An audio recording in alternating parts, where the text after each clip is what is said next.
யாமறிந்த குடும்ப நண்பர்கள் அனைவருக்கும் வணக்கம். இந்த பதிவு பார்த்தீங்கன்னா, பதிவு 5 வியாழக்கிழமைக்கான பதிவு. இந்த வியாழக்கிழமை வாராகி அம்மனுக்கு விரதம் இருக்கிறவங்க பால், பழம், தண்ணீர் சாப்பிடலாம். எதுக்காக இந்த வியாழக்கிழமை விரதம் இருக்கணும்?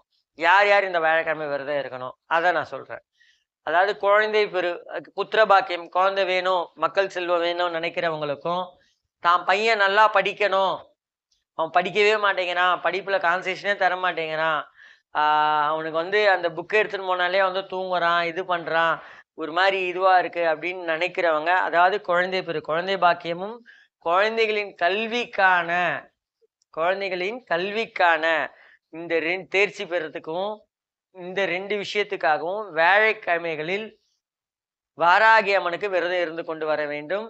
அன்று பால், பழம், தண்ணீர் இது 3 மட்டும் உபயோகித்து கொண்டு விரதம் இருந்து மாலை வேளைகளில் வாராகி அம்மனை வழிபட்டு கொண்டே வந்தால் கண்டிப்பாக குழந்தை பாக்கியம் கிடைக்கும். பையன் படிக்கல, இது பண்ணலன்னு சொல்றவங்க, பையன் சூப்பரா படிச்சு ஃபர்ஸ்ட் ரேங்கே வாங்குவான். நம்பிக்கையோட செஞ்சு கொண்டு வாருங்கள். நல்லதே நடக்கும்.